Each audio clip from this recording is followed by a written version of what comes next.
Your apps are about to change, not because they will get another chatbot, but because they will start doing things for you. Today, most apps wait for you. You open the app, you search, you click, you compare, you fill the form, you confirm the action. The app is powerful, but you are still the operator. AI agents change that. An AI chatbot gives you an answer. An AI agent tries to complete a task. That difference sounds small, but it changes how software works. A chatbot might say, "Here are 3 flights to Tokyo." An agent might say, "I found 3 flights, checked your calendar, compared prices, avoided the overnight layover, used your saved preferences, and drafted the booking for approval."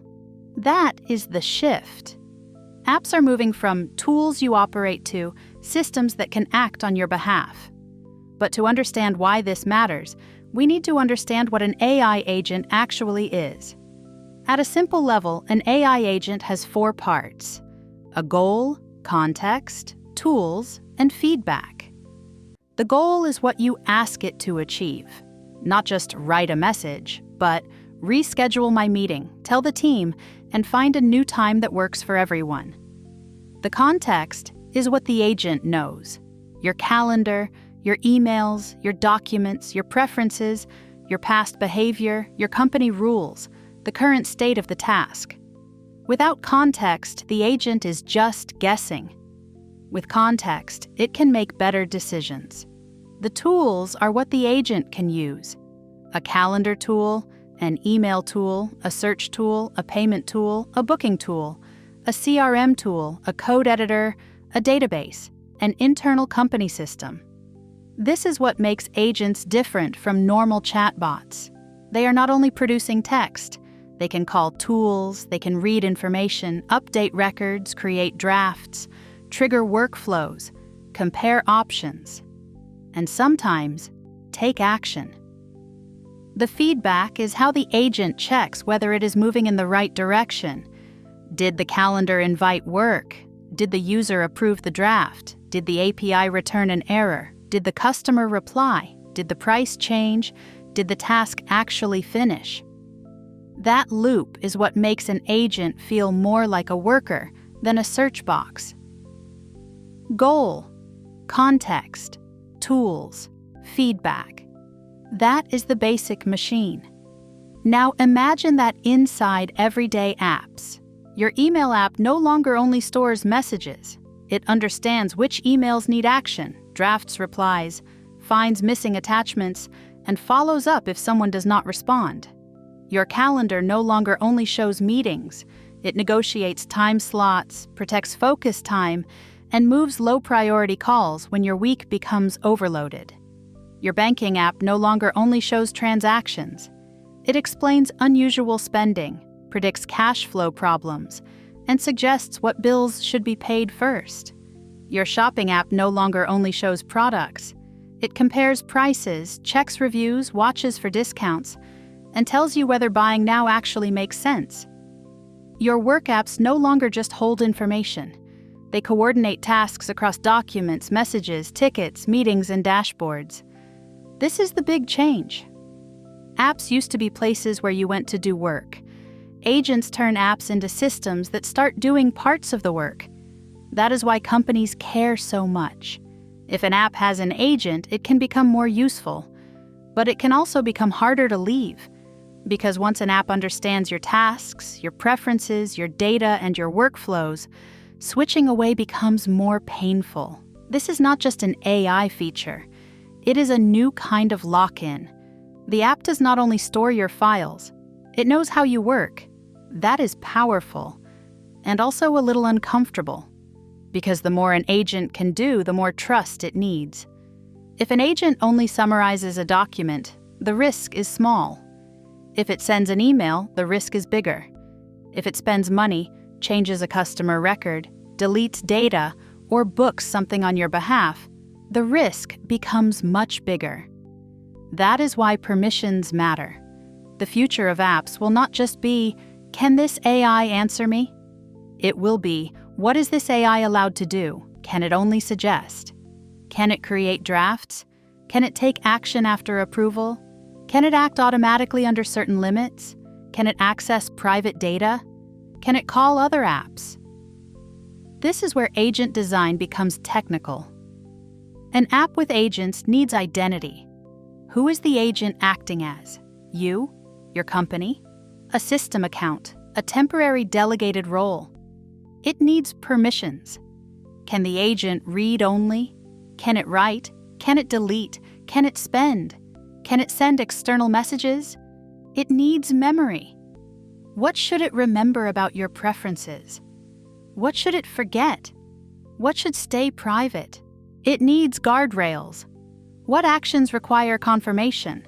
What data is too sensitive? What should be blocked? What should be logged? And it needs observability. If an agent makes a bad decision, someone needs to know what it saw, what it decided, which tool it called, what changed, and why. That is why real agents are not just LLM plus prompt. They are systems. A model is only one part. Around the model, you need tools, permissions, memory, logs, evaluations, fallbacks, and human approval. That is what separates a demo from a product. And this is where many apps will fail at first. Some will add a chatbot and call it an agent. But if it cannot use tools, remember context, or complete tasks, it is not really changing the app. Some will give agents too much power too early. That creates mistakes, privacy problems, and trust issues. Some will make agents annoying. They will interrupt too much, suggest too much, or act before the user is ready. The best agents will feel different. They will not constantly say, "Look at me, I am AI." They will quietly remove steps. They will turn 10 clicks into one approval. They will notice when something is missing. They will prepare the next action before you ask. They will make the app feel less like a dashboard and more like an assistant that understands the workflow. Think about travel. Today, you might open 5 apps: calendar, email, flight search, hotel booking, maps. You compare dates, prices, locations, and times. An Agentic travel app could coordinate that whole chain. It could see your available dates, compare flights, choose hotel areas near your meeting, check transport time, estimate cost, and ask, "Do you want me to book this option?" That is not magic. It is orchestration. The agent is connecting tools, context, and decisions. Think about customer support. Today, a support worker might open the customer record, read past messages, check the order, look up policy, write a reply, and update the ticket. An agent can prepare all of that. It can summarize the issue, pull the order history, suggest the refund policy, draft the response, and update the ticket after approval. The human still decides, but the repetitive steps shrink. Think about software development. A coding agent can read an issue, inspect the codebase, write a change, run tests, fix failures, and open a pull request. The developer becomes less like a typist and more like a reviewer, architect, and decision maker. This is the pattern across many apps. The user moves up one level. Instead of controlling every small step, you describe the outcome. The app figures out the steps. But that also creates a new problem. If everyone has agents, apps may not only be used by people anymore. Apps will be used by other AI agents.